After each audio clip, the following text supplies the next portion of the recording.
Hello बच्चा party, कैसे हैं सभी लोग। आई होप कि सब बढ़िया होंगे एंड पढ़ाई लिखाई कर रहे होंगे। So welcome back to the channel. My name is topper Omar and in today's video we are going to discuss molecularity of reaction. तो इस चैप्टर में अभी तक हम लोगों ने काफी कुछ कवर कर लिया है। रेट ऑफ रिएक्शन आप पढ़ चुके हैं, ऑर्डर ऑफ रिएक्शन कैसे निकालते हैं, तो काफी ज्यादा बातें इस चैप्टर में ऑलमोस्ट हो चुकी हैं। आज हम लोग को पढ़ना है मॉलिक्यूलैरिटी, तो ये भी बड़ा ही इंपॉर्टेंट कॉन्सेप्ट है आपके क्लास 12th में।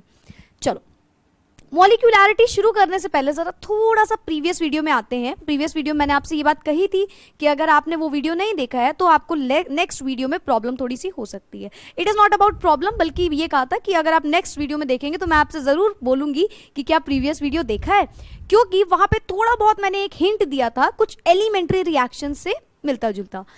एलिमेंट्री रिएक्शंस और मॉलिक्यूलैरिटी बहुत बड़ा रिश्ता है दोनों के बीच में, ठीक है। जैसे कुछ रिश्ते होते हैं ना, ये रिश्ता क्या कहलाता है, ऐसे ही ये रिश्ता भी क्या कहलाता है आप समझ नहीं पाओगे, लेकिन ये रिश्ता है। चलो, थोड़ा सा रिकॉल करते हैं जरा हम लोगों ने क्या पढ़ा है। The reactions taking place in one step is called elementary reactions। एक नाम होता है भाई elementary reactions। ये ऐसी reactions होती हैं elementary। देखो थोड़ा थोड़ा नाम समझ में आ रहा है ना, कुछ something related to one, एक लाइन में आ रही होगी। एलिमेंट क्या होता है, राइट? एलिमेंट्स तो नहीं होता ना, एलिमेंट यानी कि एक चीज। तो एलिमेंट्री रिएक्शन यानी कि एलिमेंट होंगे लेकिन एक स्टेप में हो रही होगी वो reaction, so that particular reaction is known as elementary reaction. Clear है? तो जो रिएक्शन होती है किसमें, वन स्टेप में, वो होती हैं एलिमेंट्री रिएक्शंस। ठीक है, पेशेंस के साथ पढ़ो। सो ये मत बोलना कि अरे हटाओ यार वीडियो, क्या यार मॉलिक्यूलैरिटी पढ़ने आए थे एलिमेंट्री पढ़ाने लगी। नहीं, सुन लो पहले क्या होता है, क्योंकि यही मॉलिक्यूलैरिटी में आता है पूरा। ठीक है, Those reactions which do not take place in one step are called complex reactions। ये भी मैंने आपको बताया था भाई, जो reactions एक सिंगल स्टेप में नहीं हो रही है उनको हम कॉम्प्लेक्स रिएक्शंस भी बोलते हैं। तो अगर मैं बोलूं एलिमेंट्री रिएक्शंस क्या होती है, तो जो एक स्टेप में हो रही होती है। अभी बताएंगे आपको कैसे पता चलेगा एलिमेंट्री रिएक्शन है या नहीं। वैसे ये बात मैंने प्रीवियस वीडियो में बता रखी है। लास्ट वीडियो मैंने आपको ये बात बताई थी कि भाई कोई रिएक्शन एलिमेंट्री कब कहलाती है और कब नहीं कहलाती है, राइट? तो यहाँ पे आपको फिर से बता दिया जाएगा। खैर, तो एक होती है एलिमेंट्री, एक होती है कॉम्प्लेक्स। समझ गए होगे? Such reactions take place in several steps, right? जो कॉम्प्लेक्स रिएक्शंस होती हैं वो अलग अलग स्टेप्स में होती हैं, वो एक स्टेप में कभी कंप्लीट नहीं होती। इट टेक्स ईदर 2 और 3-4 स्टेप्स, राइट? बेसिकली 2 या 3 स्टेप्स में ही होती है।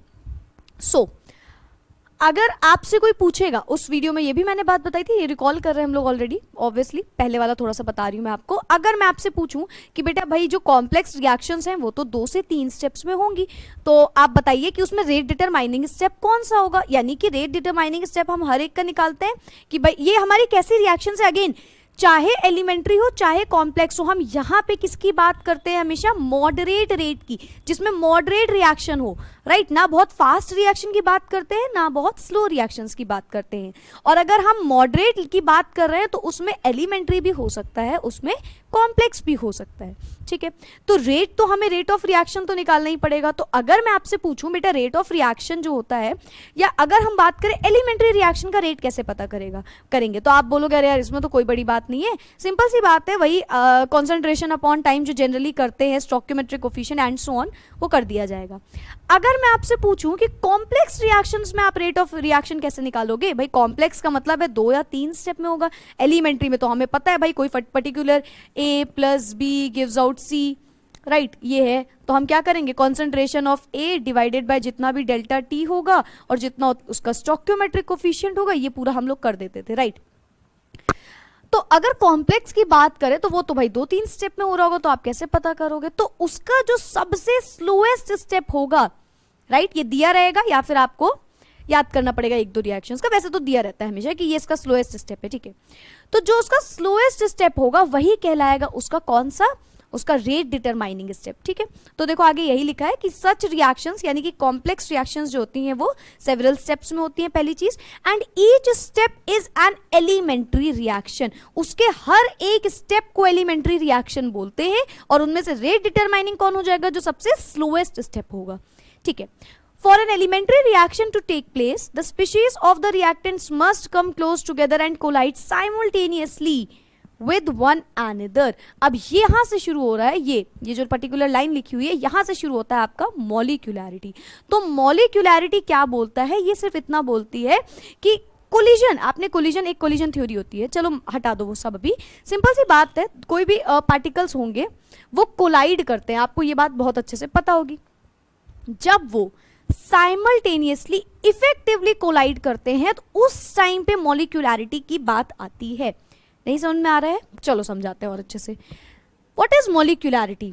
द नंबर ऑफ एटम्स या फिर आयंस और या फिर मॉलिक्यूल्स, आप एटम्स भी बोल सकते हो, आयंस भी बोल सकते हो, मॉलिक्यूल्स, तीनों ही वैलिड हैं इसके according. So the number of atoms, ions और molecules taking part in an elementary reaction, जो किसी भी एक एलिमेंट्री रिएक्शन में पार्टिसिपेट कर रहे होंगे, that must collide simultaneously, that must collide simultaneously. Now this is very important, this line, यही line जो होती है molecularity को बताती है। So that must collide simultaneously in order to bring about a chemical reaction is called a molecularity of a reaction.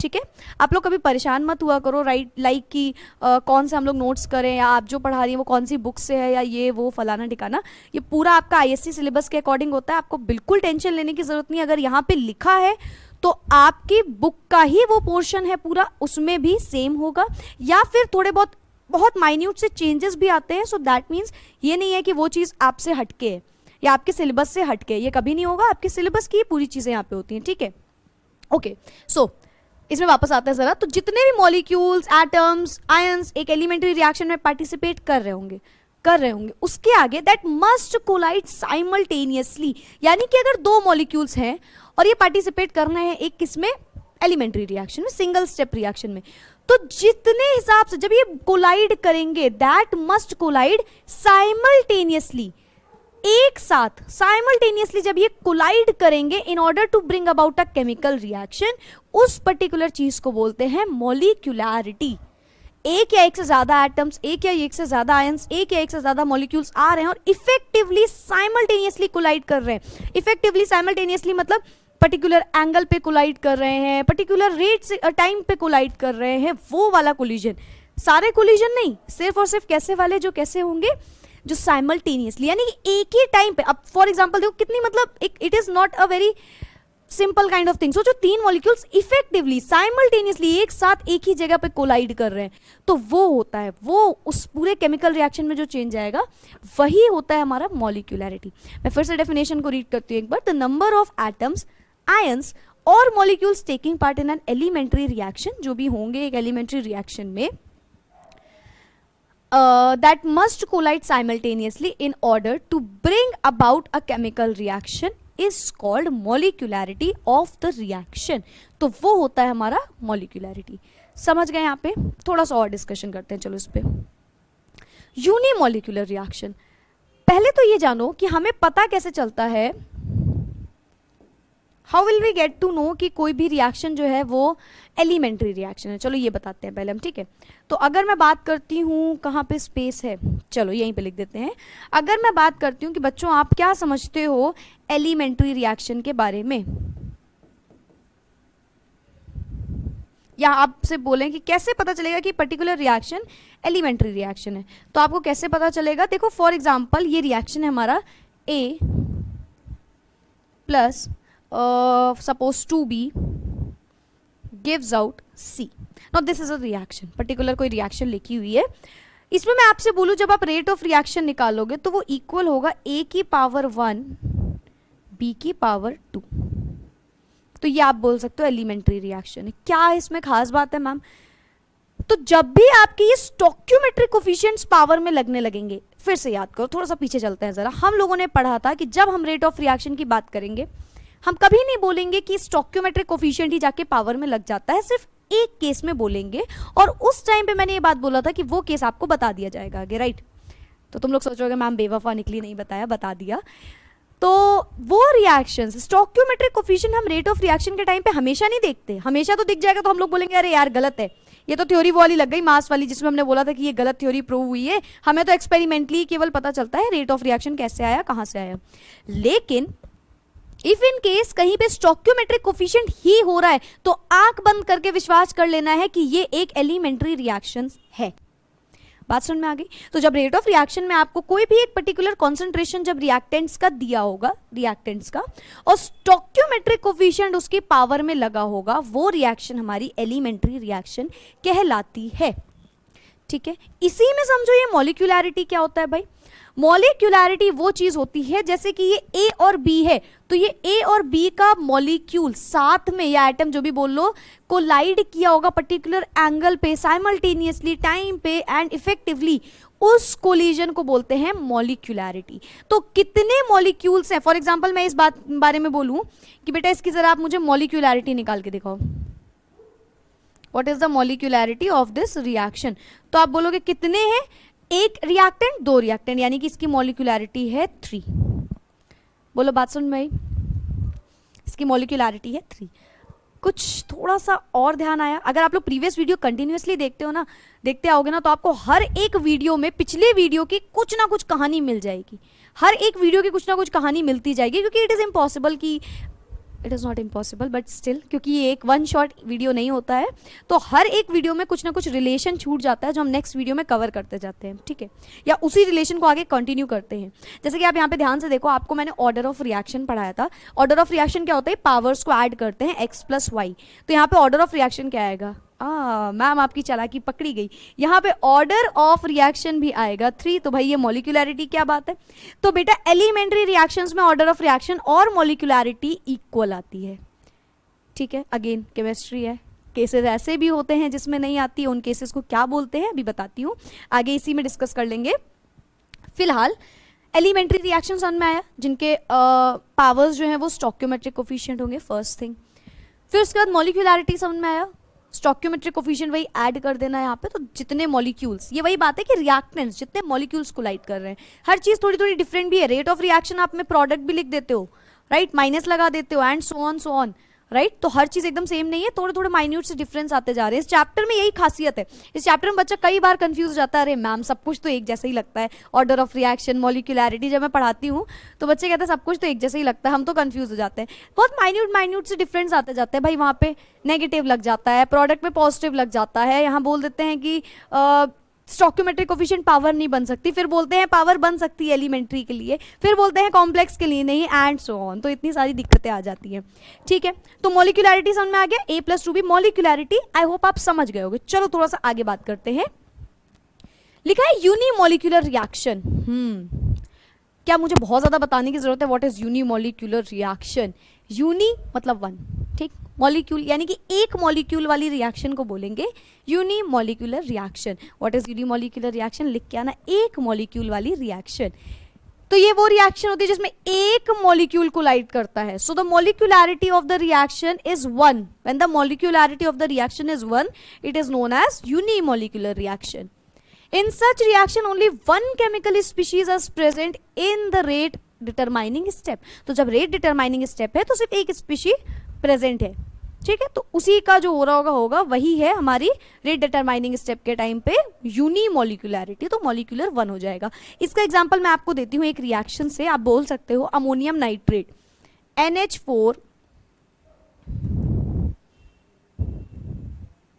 NO2, NH4 NO2, ये break होता है बच्चों N2 प्लस H2O में, ठीक, NH4 NO2 ammonium nitrate break होता है N2 plus H2O में। ध्यान से देखो इसकी अगर हम मॉलिक्यूलैरिटी की बात करें, if we'll talk about its molecularity, इसकी नहीं पूरी रिएक्शन की मैं बोल रही हूँ, सिर्फ H2O की मत समझ लेना, ठीक है। इस रिएक्शन की मैं बात करती हूँ आपसे मॉलिक्यूलैरिटी, ठीक, तो कितनी हो जाएगी? ध्यान से देखो, बहुत ज़्यादा स्पेस ले लिए इस वर्ड ने, थोड़ा सा हटाना पड़ जाएगा। चलो M लिख देती हूँ मैं, ठीक है। मॉलिक्यूलैरिटी कितनी होगी? ध्यान से देखो, रिएक्टेंट क्या है? अमोनियम नाइट्रेट, यानी कि NH4 NO2। अब NH4 NO2 कितना है? स्टोइकियोमेट्रिक कोफिशिएंट देख लो भाई, 1। अब ये कहाँ से आया मैम? अगर हम इसका R बोले तो R is equals to N, ऐसे समझो, NH4 NO2 की पावर 1। अब आप बोलोगे मैम ये कहाँ से आया, ये कैसे पता चला हमें? तो ये ऐसे, इसको बैलेंस कर दूं मैं, यहाँ पे आएगा 2 लग जाएगा, 2 2 4, 4 हाइड्रोजन ऑक्सीजन नाइट्रोजन, यस। हाँ, तो आप मुझसे बोलोगे कि अरे मैम ये कैसे पता चल गया कि इसकी मॉलिक्यूलैरिटी या इसका जो कॉन्सेंट्रेशन है वो 1 है? तो हमें स्टोइकियोमेट्रिक कोफिशिएंट उठा के लगाया नहीं है, ये किससे निकला है? एक्सपेरिमेंट से निकल के आया है। आरओआर जब निकलता है, रेट ऑफ रिएक्शन जो निकलता है वो सिर्फ एक्सपेरिमेंट से निकलता है। तो एक्सपेरिमेंट से पता चला कि इसका जो पावर आ रही है वो किसके इक्वल आ रही है? इसके स्टोइकियोमेट्रिक कोफिशिएंट के। तो वहां से बिना कुछ सोचे समझे चुटकी बजा के एकदम आंख बंद करके विश्वास कर लेना है कि ये कैसी रिएक्शन है, ये रिएक्शन हमारी एलिमेंट्री रिएक्शन है। तो हमें पता चल गया एलिमेंट्री रिएक्शन है भाई। कैसे? क्योंकि इसका स्टोइकियोमेट्रिक कोफिशिएंट ही इसकी पावर आ रही है। बात क्लियर है? कंफ्यूज मत होते जाना, ठीक है। सो ये हो गया हमारे पावर 1, दैट इज ये कैसी रिएक्शन है, हमें पता चल गया this is an elementary reaction, ठीक है। नाउ चलो, तो फिर इसकी बात करते हैं जरा मॉलिक्यूलैरिटी की। मॉलिक्यूलैरिटी कितनी आ जाएगी? 1 पावर लगी हुई है, दैट इज 1, ठीक है। मॉलिक्यूलैरिटी आ गई। इसकी ऑर्डर ऑफ रिएक्शन की बात करें तो इसका ऑर्डर ऑफ रिएक्शन भी कितना आएगा? 1 आएगा, ठीक है। एक्सपेरिमेंटली पता चला ये सब चीजें। तो ऑर्डर ऑफ रिएक्शन 1 आ गया, मॉलिक्यूलैरिटी 1 आ गई। और क्या बताना था? हाँ, तो 1 आ गया। 1 is what? 1 means it is unimolecular reaction. 1 defines that it is a unimolecular reaction. I hope you got my point. Unimolecular reaction अच्छे से समझ में आ गया। चलो, बायोमोलिक्यूलर रिएक्शन। बायोमोलिक्यूलर रिएक्शन बताने की क्या जरूरत है यार? बाय मतलब 2, एक बाय वो वाला होता है, एक बाय 2 वाला होता है, तो यहाँ पे 2 वाला लगेगा। बायोमोलिक्यूलर रिएक्शन यानी कि the molecularity of dissociation of HI is 2। तो ये तो खैर एक एग्जाम्पल को लेके बताया गया है। तो आपको लिखना है कि जिसकी molecularity of the reaction, when the molecularity of the reaction is 2, it is known as bimolecular reaction. क्या लिखोगे? When the molecularity of the reaction is 2, it is known as bimolecular reaction. ठीक है।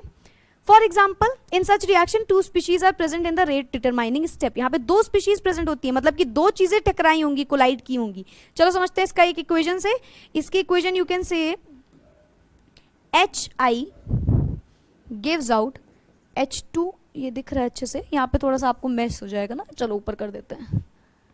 अब ये हटा देते हैं, यहाँ पे मैं कर दे रही हूँ ये वाली सेकंड वाली स्टेप, ठीक है। सो आप बोल सकते हो कि HI हाइड्रोजन आयोडाइड ब्रेक होता है बच्चों H2 प्लस I2 में, ठीक, 2HI बैलेंस कर लिया। तो अगर मैं आपसे बोलूँ इसका रेट ऑफ रिएक्शन क्या होगा, तो आप बोलोगे एक्सपेरिमेंट से आप नहीं बोलोगे, एक्सपेरिमेंट से आएगा कि ये जो HI आया है इसका रेट ऑफ रिएक्शन और इसका ऑर्डर ऑफ रिएक्शन 2 है, यानी कि इसकी जो ऊपर पावर लगी है वो 2 है। देखते ही पता चल गया कि इसकी जो पावर है वो किसके इक्वल है? इसके स्टोइकियोमेट्रिक कोफिशिएंट के इक्वल है। हेंस दिस सेज, इससे पता चल गया तुरंत कि ये कैसी है? हमारी एलिमेंट्री रिएक्शन है। कहाँ से आ रही हैं ये सारी चीजें? ये सब तो एक्सपेरिमेंट से आ रही हैं। यहाँ तक विजिबल है? ओके, तो ये सब तो भाई एक्सपेरिमेंट से आ रही है, ये हम नहीं बता रहे हैं, ये आप नहीं बता रहे हो, ये हम लोग अपने मनगढ़ंत कहानी नहीं बना रहे हैं कि 2 लग जाएगा क्योंकि ये मॉलिक्यूलैरिटी निकालनी है। नहीं, ये तो R तो निकल के आ रहा है। यहाँ से हमको पता चला ना कि एलिमेंट्री रिएक्शन, अब यहाँ से मॉलिक्यूलैरिटी हम निकाल सकते हैं इसकी। अब हम पता कर सकते हैं कि कोलाइड कर रहे होंगे 2 पार्टिकल, साइमल्टेनियसली कोलाइड हो रहे होंगे और इफेक्टिवली कोलिजन कर रहे होंगे, एक पर्टिकुलर एंगल पे कोलिजन हो रहा होगा। तो यहाँ से हम इसकी मॉलिक्यूलैरिटी बताएंगे। तो इसकी मॉलिक्यूलैरिटी कितनी आ जाएगी? देखो 2। ऑर्डर ऑफ रिएक्शन अगर बात करें तो बच्चों इसका ऑर्डर ऑफ रिएक्शन भी 2 आ जाएगा, ठीक। तो इसको क्या बोलेंगे? मॉलिक्यूलैरिटी 2 आ गई, इसको बोलेंगे हम बायोमोलिक्यूलर रिएक्शंस। पूरा हौच-पौच हो गया ना इसको बोलेंगे biomolecular reaction. Why? Because its molecularity comes to 2, ठीक है।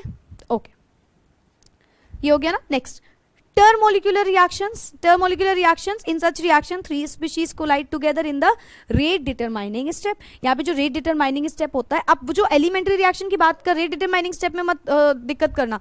rate determining step elementary में तो पहला ही step हो गया ना, एक ही step की reaction है, तो rate determining step वही हो जाएगा जो एक step लग रहा है, ठीक है। चलो, NO plus O2, तो इससे क्या मिलेगा आपको? NO2, ठीक है। बैलेंस कर लें, NO2 यहाँ पे लगेगा 2, यहाँ पे लगेगा 2, 2 नाइट्रोजन 2 ऑक्सीजन 4 ऑक्सीजन, ठीक है, 4 बैलेंस है।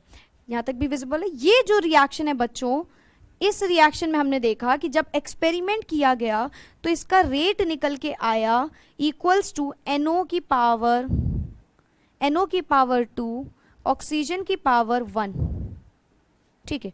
तो यहाँ से NO की पावर 2, ऑक्सीजन की पावर, रिएक्टेंट्स का निकाल रहे हैं हम केवल, ठीक है। तो 2 and 1 निकल के आया। ये कहाँ से आया बच्चों? ये आया एक्सपेरिमेंट से। अब हमने कहा कि चलो ठीक है, इसकी मॉलिक्यूलैरिटी की बात करें तो मॉलिक्यूलैरिटी क्या करना है भाई, अब यहाँ से ये पता चल गया कैसी रिएक्शन है। एक सेकेंड। यहाँ से पता चल गया कैसी रिएक्शन है, एलिमेंट्री रिएक्शन है, राइट। एलिमेंट्री रिएक्शन है तो आंख बंद करके बता देना है, मॉलिक्यूलैरिटी 3 हो गई भाई, क्योंकि उसका सम हो गया। ऑर्डर ऑफ रिएक्शन भी यहाँ पे कितना हो जाएगा? 3 हो जाएगा।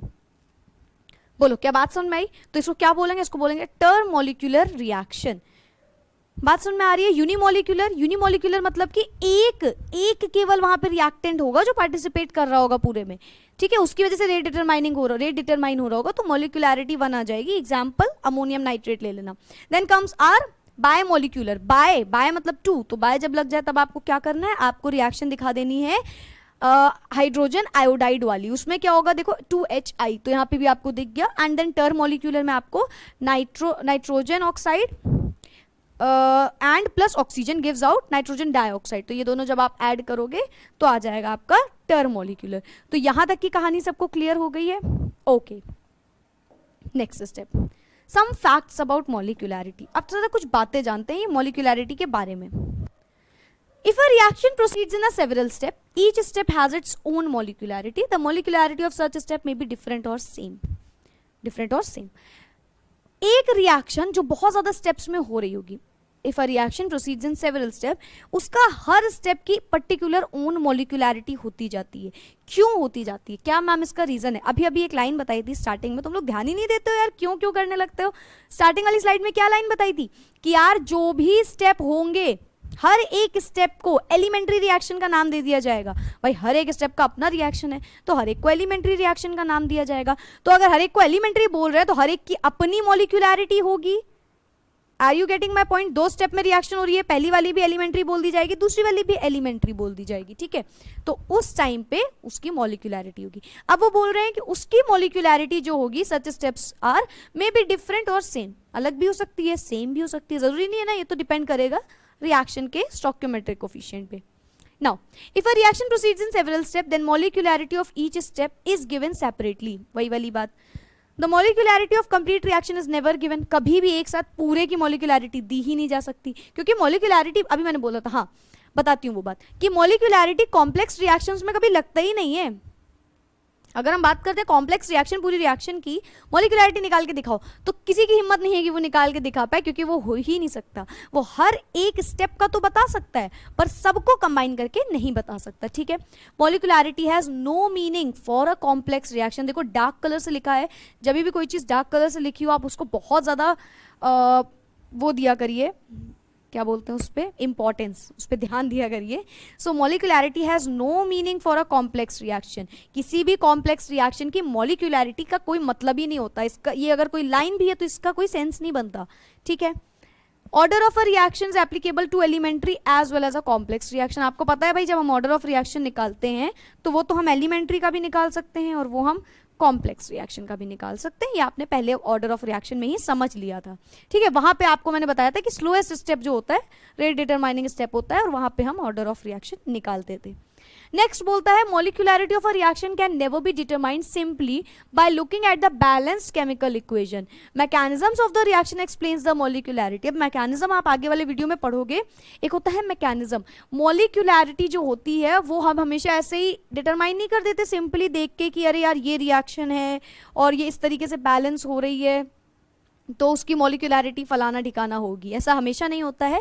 उसका मैकेनिज्म पढ़ना पड़ेगा। पूरे मैकेनिज्म में आपको समझ में आएगा कि अच्छा ऐसे रिएक्शंस भी होती हैं, तब आपको पता चलेगा एग्जैक्ट इसकी बातें, ठीक है। Mechanisms of the reaction explains the molecularity. तो जब मैकेनिज्म आप पढ़ लोगे तो एग्जैक्टली आपको मॉलिक्यूलैरिटी पता चलने लगती है।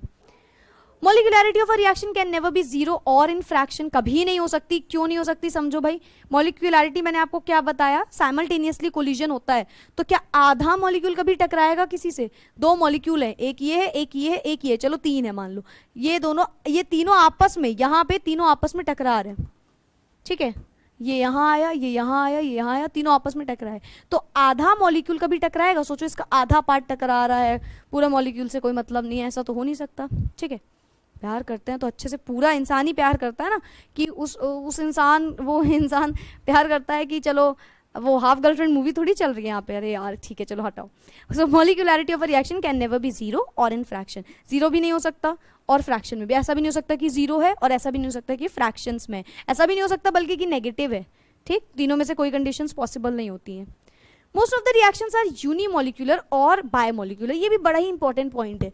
बहुत सारी रिएक्शंस में जब हम मॉलिक्यूलैरिटी निकालते हैं तो या तो 1 वाले की निकालते हैं जिसकी मॉलिक्यूलैरिटी 1 हो, या तो 2 वाले की निकालते हैं जिसकी मॉलिक्यूलैरिटी 2 हो। What is the reason? बेटा बहुत कम चांसेस होते हैं कि 4-5 के तो खैर होते ही नहीं है, चलो फिर भी एग्जांपल ले लेते हैं। सोचो 4-5 मॉलिक्यूल साइमल्टेनियसली पर्टिकुलर एंगल पे कैसे कोलाइड करेंगे, ये तो थोड़ा सा नामुमकिन वाला कंडीशन हो गई। तो यही बात होती है। 3 का भी वैसे बहुत ज्यादा कम चांसेस होते हैं लेकिन बहुत कम प्रोबेबिलिटी। ठीक है, सो ज्यादातर जो होते हैं वो या तो यूनिमोलिकुलर होते हैं या तो बायोमोलिकुलर होते हैं। Few reactions have the molecularity equal to 3, बहुत कम होते हैं जो टर्मोलिकुलर होते हैं। Reactions of higher molecularity are not known, ज्यादा वाले की तो कभी बात ही नहीं हो सकती क्योंकि वो पॉसिबल नहीं होता। ठीक है, कहाँ थे known, okay. It is because the possibility of more than 3 species being together in a step is infinitely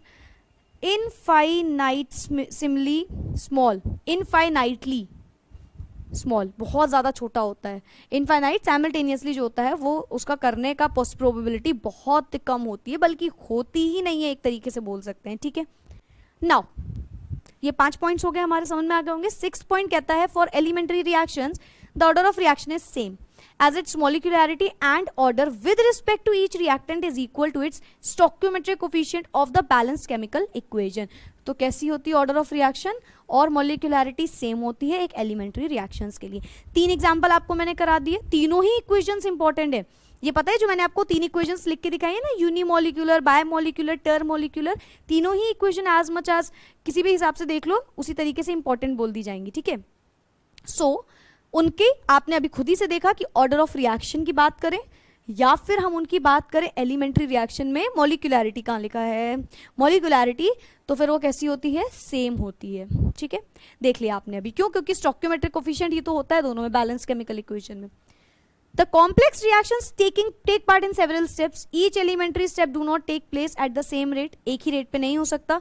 The slowest step is the rate determining step. ये मैंने आपको बहुत शुरुआत में ही बता दिया कि जो एकदम स्लोएस्ट स्टेप होता है वही होता है हमारा रेट डिटरमाइनिंग स्टेप। आप स्क्रीनशॉट ले सकते हो, मुझे बड़ी बात भाई बोल देते हैं बच्चे कि आपने आगे बढ़ गई, आपने स्क्रीनशॉट नहीं लेने दिया। चलो जल्दी जल्दी स्क्रीनशॉट लेते जाओ, मैं स्लाइड चेंज करती जा रही हूँ। नंबर 1, 2, 3, 4, 5, 6, 7, नहीं ये वाला भी नहीं बताया, चलो। Now, an elementary reaction may become a complex reaction if the conditions of the temperature, pressure, etc. are changed. कोई भी elementary reaction एक complex reaction भी बन सकती है अगर हम उसकी कुछ conditions को change कर दें। अब आप ये बात मेरे ख्याल से बहुत ज़्यादा डिटेल बताने की ज़रूरत नहीं है। एक रिएक्शन हो रही है, टेम्परेचर बदल गया, अब वो कई पार्ट्स में टूट रही है, वो थोड़ा टाइम ले रही है टूटने में, तो क्या होगा, वो कॉम्प्लेक्स रिएक्शन बन सकती है। In such cases order may not be equal to the molecularity. उस टाइम पे जो आपने स्टेप 6 में या जिस भी स्टेप में पढ़ा है कि सेम हो जाता है, अभी मैंने बताया, उस टाइम पे ये बात गलत हो जाती है कि ऑर्डर ऑफ रिएक्शन मॉलिक्यूलैरिटी के इक्वल है। इसका एक बहुत अच्छा एग्जांपल मैं आपको देती हूँ, CH3COO C2H5, CH3COOH C2H5 plus साथ में ले लो वाटर, तो ये बनाता है CH3COOH प्लस C2H5। इस रिएक्शन को बच्चों अगर आप ध्यान से देखो तो इसमें आपको दिख क्या रहा है, CH3COOH C2H5OH, सॉरी, ठीक है। अब जरा आप इस रिएक्शन को ध्यान से देखो, आपको क्या लग रहा है इसकी मॉलिक्यूलैरिटी क्या निकल के आएगी, इसकी मॉलिक्यूलैरिटी क्या हो सकती है? तो अगर आप भाई ध्यान दो तो आप तो यही बोलोगे कि मैम हमें तो दिख रहा है कि अगर इसमें एलिमेंट्री रिएक्शन है फॉर एग्जांपल ये, तो यहाँ पे जो रेट होगा वो इक्वल हो जाएगा CH3COOH की पावर, सॉरी C2H5 की पावर कितनी, 1, एंड साथ में H2O की पावर 1, राइट। तो यहाँ से दिख रहा है कि मॉलिक्यूलैरिटी इक्वल आ रही है 2, क्या ऑर्डर ऑफ रिएक्शन इक्वल आ रहा है 2। तो आप बोलोगे मैम यही इसका आंसर है, लेकिन ये आंसर गलत है। ध्यान से देखो इक्वेशन, लेकिन ये आपके हिसाब से आंसर यही आएगा, किसी के भी हिसाब से आंसर यही आएगा, लेकिन ये आंसर गलत है। इसकी मॉलिक्यूलैरिटी और ऑर्डर ऑफ रिएक्शन सेम नहीं आता है। रीजन क्या है इसका? तो जब हम बात करते हैं CH3COO C2H5 प्लस H2O, इस टाइम पे जो ऑर्डर ऑफ रिएक्शन निकल के आता है वो 2 नहीं आता है। क्यों? क्या इसका आंसर है मैम? इसका आंसर बच्चों ये है कि इस टाइम पे ये जो वाटर हमने लिया हुआ है ये एज अ सॉल्वेंट वर्क करता है, एज अ सॉल्वेंट वर्क करता है, और ये इतना ज्यादा अमाउंट में होता है कि ये केमिकल रिएक्शन में कोई चेंज नहीं ला रहा होता। यानी कि जो आप R निकालते हो, आपको पता है ना, K concentration divided by time and so on, जो हम लोग करते थे, उस टाइम पे वाटर का कोई रोल ही नहीं हो पाता है। बात समझ रहे हो? वाटर जो है वो बहुत ज्यादा अमाउंट में एज अ सॉल्वेंट वर्क कर रहा है ना, बहुत ज्यादा अमाउंट में हमारे पास। और ये जो CH3COO sorry extremely sorry C2H5 ये होगा, ये जो है ये बहुत कम अमाउंट में, ये मतलब इसका कुछ एक मॉलिक्यूल है तो इसके 100 मॉलिक्यूल है, इसका एक मॉलिक्यूल है तो इसके मान लो 1000 मॉलिक्यूल हैं, 10,000 मॉलिक्यूल हैं। तो ये water as a solvent work कर रहा होता है, तो इसका कॉन्सेंट्रेशन उस टाइम पे नहीं ले सकते, ठीक है। तो उस टाइम पे ऑर्डर ऑफ रिएक्शन आपका आएगा 1, ठीक है, क्योंकि वो डिपेंड करता है इस पे जो बचा हुआ रिएक्टेंट है। लेकिन मॉलिक्यूलैरिटी 2 आएगी, क्योंकि मॉलिक्यूलैरिटी को मतलब होता है दोनों जितने भी रिएक्टेंट है, मॉलिक्यूल से मतलब होता है ना कि उसके किसी भी सॉल्वेंट वगैरह पे। इनको बोलते हैं pseudo reactions, pseudo reactions.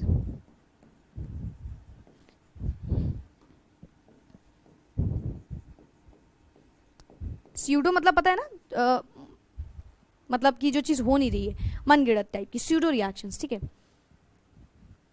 Abnormal type की चीजें, तो स्यूडो रिएक्शन बोलते हैं इसको।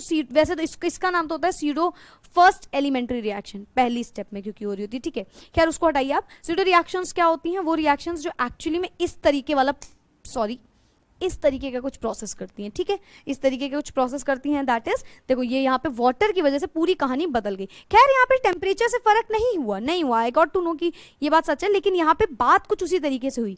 वही बात इस वाले पॉइंट में बोल रहा है कि जरूरी नहीं है कि ऑर्डर ऑफ रिएक्शन और मॉलिक्यूलैरिटी हमेशा एक आए। कुछ कंडीशंस होती हैं जिनमें चेंज हो जाता है, जैसे कि प्रेशर का चेंज होना, जैसे कि टेम्परेचर का चेंज होना, जैसे कि किसी सॉल्वेंट का ऐड होना, जैसे कि किसी के कंसंट्रेशन जब मैटर नहीं कर रहा होगा पर्टिकुलर रिएक्शन में, उस टाइम पे order of reaction will not B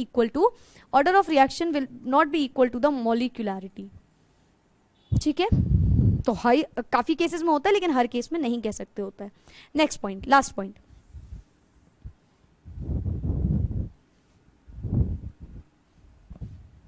the molecularity of the reaction does not depend upon temperature, pressure etc, but order of reaction may depend on these factors। तो आपने अभी देखा ना, जो मैंने आपको लिख के दिखाया, इस इक्वेशन को ध्यान से देखो, वापस आ गया इक्वेशन मैजिक।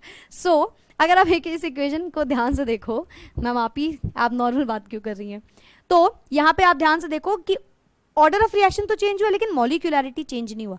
क्यों? क्योंकि मॉलिक्यूलैरिटी डिपेंड नहीं कर रहा है टेम्परेचर प्रेशर पे, लेकिन ऑर्डर ऑफ रिएक्शन कर रहा है। आपको मैंने ऑर्डर ऑफ रिएक्शन में बताया था ना, किस पे डिपेंड करता है, वही वाली बात है। तो ऑर्डर ऑफ रिएक्शन तो डिपेंड करता है, तो वो चेंज हो गया भाई, लेकिन मॉलिक्यूलैरिटी चेंज नहीं हुई। रीजन, क्योंकि मॉलिक्यूलैरिटी डिपेंड नहीं करती है टेम्परेचर प्रेशर या किसी भी ऐसी कंडीशन में, लेकिन ऑर्डर ऑफ रिएक्शन करता है डिपेंड। मॉलिक्यूलैरिटी को तो भाई इससे मतलब है कोलिजन कितना हो रहा है क्या नहीं हो रहा है, बात खत्म। उसको ये दुनिया फलाना ढिकाने वाली चीजों से कोई मतलब नहीं है, लेकिन ऑर्डर ऑफ रिएक्शन को मतलब है। ये वो आंटी हैं जो परपंच करती हैं हर जगह जा जाके, लेकिन मॉलिक्यूलैरिटी वो एक इंसान है जिसको कोई फर्क नहीं पड़ता, कोई मतलब नहीं पड़ता इन सब चीजों से, वो अपने में है एकदम खुश। कौन कोलिजन कर रहा है, दैट्स इट, हम अपने में खुश हैं। बात समझ में आई? ये सारे पॉइंट्स, और जो मैं आपको ये सम फैक्ट्स बताती हूँ ना, मैंने आपको इस चैप्टर में कई बार ये पढ़ाया है। Some facts related to rate constant, some facts related to order of reaction, some facts related to molecularity. ये सम फैक्ट्स जो है ये हर एक पॉइंट को बता देते हैं आपको, उस चीज के बारे में जितना डिटेल जा सको उसमें हर एक चीज बता देते हैं। अब इसके आगे कुछ नहीं होता, फिर इसके आगे कॉन्सेप्ट में ही नहीं है, फिर दैट्स इट, ये मतलब होता है, ठीक है। ये वाले सारे पॉइंट्स क्लियर होंगे। Again if you want to take screenshot you can. चलो अब लास्ट में ये पढ़ लो जल्दी से।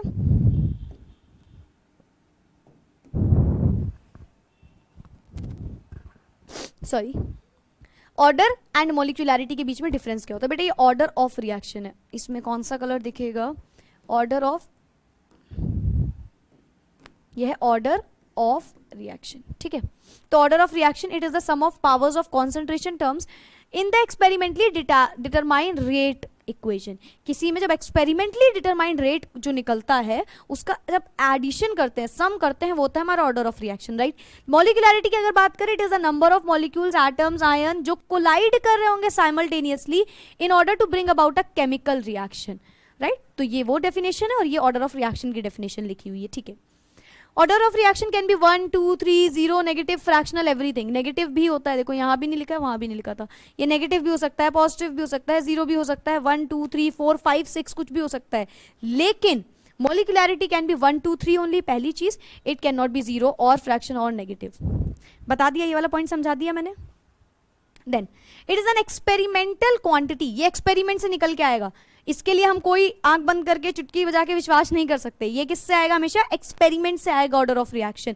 Where as molecularity is a theoretical quantity and depends on the mechanism of reaction, ठीक है। ये एक थ्योरेटिकल कॉन्सेप्ट है, हम देख के पता लगा सकते हैं कि अगर एलिमेंट्री रिएक्शन है तो मॉलिक्यूलैरिटी इतनी आएगी। ऑर्डर ऑफ रिएक्शन को हम कभी खुद से नहीं बोलते हैं, ये सिर्फ और सिर्फ एक्सपेरिमेंट से निकलता है। और ये बात मेरे ख्याल से मैंने कम से कम 501वीं बार बोली है यहाँ पे, ठीक है, ज्यादा हो गया, okay okay.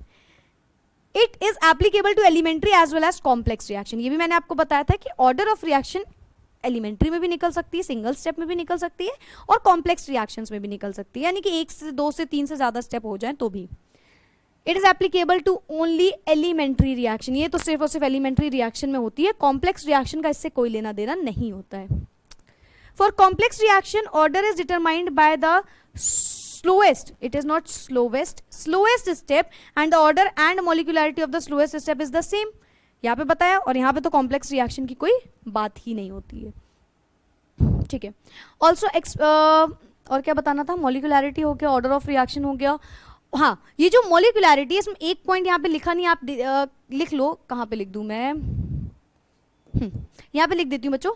Order of reaction की जब आप बात करते हो ना, तो वो more than, it could be, it can be more than 3, ठीक है, ये हो सकता है। लेकिन जब आप बात करते हो मॉलिक्यूलैरिटी, it cannot be greater than 3। तो ये मॉलिक्यूलैरिटी जो होती है या तो लेस होती है या तो इक्वल होती है 3 के हमेशा। खैर ये बात इस पॉइंट में यहाँ पे हल्की सी बताई गई। कहाँ पे? मॉलिक्यूलैरिटी कैन बी 1 2 और 3 ओनली, यहाँ पे बता दी गई। बट स्टिल आपको ये पॉइंट भी अलग से याद रखना, क्योंकि ये भी इंपॉर्टेंट पॉइंट है कि ऑर्डर ऑफ रिएक्शन की तो जब हम बात करेंगे तो 3 से ऊपर हो सकता है, लेकिन मॉलिक्यूलैरिटी 3 से ऊपर नहीं हो सकती। रीजन? क्योंकि बहुत कम रीजन भी आ सकता है कि बहुत कम प्रोबेबिलिटी है 3 से ज्यादा पार्टिकल्स का साइमल्टेनियसली इफेक्टिवली कोलाइड करना, ठीक है। So that's it about the molecularity. इसके अगर कुछ नहीं है इस पूरे टॉपिक में। यहाँ पे जितनी चीजें मैंने बताई हैं उसको आप बहुत अच्छे समझ के जाना, तो आपके बोर्ड्स एज वेल एज आप कोई भी कंपटीशन वाले एग्जाम दे रहे हो ना, तो उसमें भी जितने मैं वीडियो बनाती जा रही हूँ वो उसमें भी सेम होता है, एग्जैक्ट होता है, इसीलिए इतने डेप्थ में जाके मैं बता देती हूँ कॉन्सेप्ट को, ठीक है। So that's it for today. I hope molecularity पूरा कॉन्सेप्ट क्लियर हो गया होगा आपके माइंड में। आते हैं नेक्स्ट वीडियो के साथ जिसमें आपको order of reaction first, second and so on पढ़ना है। So thank you so much, bye bye, take care, keep studying.